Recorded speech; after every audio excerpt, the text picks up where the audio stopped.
Now, it doesn't involve our institutions. And our job is to uphold the rule of law. It's false. That means we apply the same laws to everyone. No. There is not one set of laws for the powerful and another for the powerless, one for the rich and another for the poor, one for Democrats and another for Republicans, or different rules depending upon one's race or ethnicity or religion. It's a total fabrication. На пачках сигарет все время пишут «курение убивает». Почему на водке такое не пишут? Она же тоже вредная. Wait for it. А зачем на водке писать «курение убивает»?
You don't have to go to hell. You're in hell.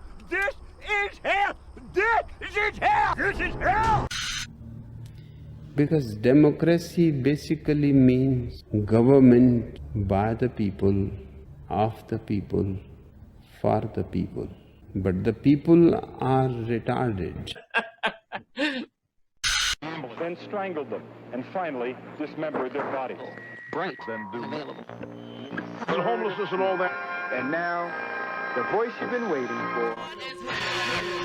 There is a secret song at the center of the world, and its sound is like razors through flesh. I'm here to turn up the volume.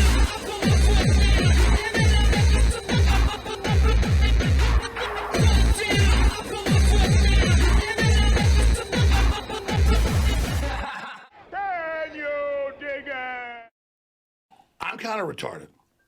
You know, I almost didn't even want to mention this whole Russell Brand thing because it's really such an obvious distraction. I mean, all these accusations are what, between 10 and 20 years old? And rather than report them in any way to anyone at that time, they said, oh no. And then even then in 2017, when the Me Too movement really kicked into high gear and it was fashionable for everybody to come out and tell their stories of what had happened to them, these accusers still said, no, I'm just gonna keep quiet. Even though he was still making movies at that time and still a very well-known figure. But somehow magically now, since in the past couple years, he's been speaking out against some of the most powerful people with the deepest pockets. Pharmaceutical industry, the military-industrial complex, the banking and financial systems. And you want me to believe that these accusers now, all of a sudden, Out of the fucking blue! decide that now's the time.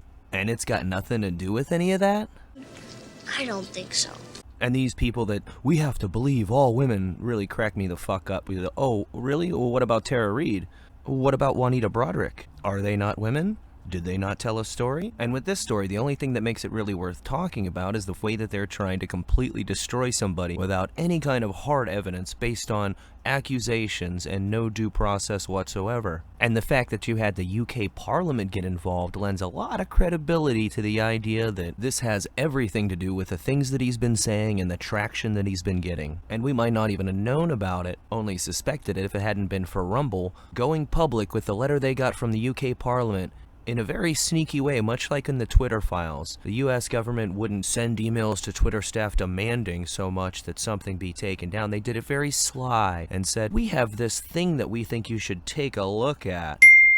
Grin, grin, wink, wink, nudge, nudge, say no more. And then magically all of those things were the things that got disappeared by Twitter. Because Twitter knows what the fuck they mean, and so did Rumble. So when they got a letter saying, hey, we're just curious if Russell Brand is still able to make money on your platform, but rather than just give in and demonetize him like some other douchebags I could mention, Rumble decided to say, why don't you go fuck yourselves, and we're gonna make this public. Brilliant! Brilliant! Because in a way, this was a very important test case. Over the years and decades, there's been so many accusations about so many people that turned out to be bullshit. From Kobe Bryant and Jerome Bettis to Julian Assange. And for them to get away with this would basically be to say it doesn't matter who you are, if you piss off the state or anybody who happens to be buttering their bread, all they have to do is find some piece of shit from your past who's willing to cook up an allegation, and you're out of there. So whatever kind of way you may feel about Russell Brand, is this level of power over anyone they wish to exercise it over something that you think the government should have? And that's all I have to say about that. And Attorney General Merrick Garland went and testified before the House Judiciary Committee this week. There were some entertaining moments, but if you were really expecting anything meaningful to come out of it... Stop it. Get some help. This guy is a real piece of work, though. And he's sitting there. He knows he's a lying piece of shit. We know he's a lying piece of shit. He knows we know he's a lying piece of shit. And he goes right on being a lying piece of shit. And some of these people got some good jabs in about J6 and the Ray Epps bullshit. And accusing him of lying when he said that David Weiss had full authority to pursue charges against Hunter Biden. But he's a slippery little cocksucker, and he's a lawyer, so he knows how to use those weasel words to weasel his way out. I think my favorite part was when he got confronted on the whole Catholics being treated as domestic extremists thing. But he just shirked all responsibility and said, oh yeah, me and FBI Director Wray were both appalled at that memo, and we said so. Are you sure? What, did you do anything about it? And then he did this little fake cry bullshit where his voice started shaking and he said, if you knew my family history, it's preposterous that I would discriminate on anyone based on religious reasons. Pretending to choke back some crocodile tears. And the follow-up question to that should have been, so are you telling me that because something bad happened to your family 80 years ago, that renders you incapable of doing anything immoral or corrupt yourself? Because... That is without a doubt the dumbest thing I've ever heard. But in the end, it all amounts to nothing. All the news reports about it the next day left out all the best and most interesting parts. And just as quickly as it popped up in the headlines, poof. It was gone. Just like with this F-35 story, they don't seem to want to be talking about that for very long, do they? Something weird is going on with that one, and as usual, the official story makes no fucking sense. The first I even heard about this was the tweet put out by the government saying, oh gee, we sure would appreciate if the public could help us find our missing F-35, you know, the most advanced fighter jet we fucking have. Yeah, we seem to have misplaced it. And there was all kinds of rumors floating around about a F-35 landing in Cuba, that maybe this F-35 got hacked. There was even people saying that some South Carolinians, militia types on the ground, were shooting at it with small arms fire while it was in hover mode, because this is the variant of the F-35 that can do vertical takeoff and landing like a Harrier jet. And then they finally found it 60 miles away from where the pilot ejected. They released the 911 call that the guy whose backyard the pilot landed in made, and the pilot gets on the phone talking about how he got ejected. Now, if there was some kind of plane malfunction and you had to eject for whatever reason, wouldn't you say, I ejected, instead of I got ejected? And of course, there's also the question of, why the hell the second pilot? Because there was two planes out there doing training maneuvers. One pilot gets ejected, and the other one just goes, oh, I guess I better just return to base. Does that make any fucking sense to anyone? Anyone? Anyone? Anyone? You? Anyone? You? So maybe the damn thing did get hacked, and it's just easier for them to claim total incompetence than it is for them to admit that the F-35 could be fucking hacked and remotely controlled by the enemy. I mean, that does seem to be more of a problem than just, oh, we fucked up. However, this is just another one of those stories that we are almost certainly never gonna get the full story behind.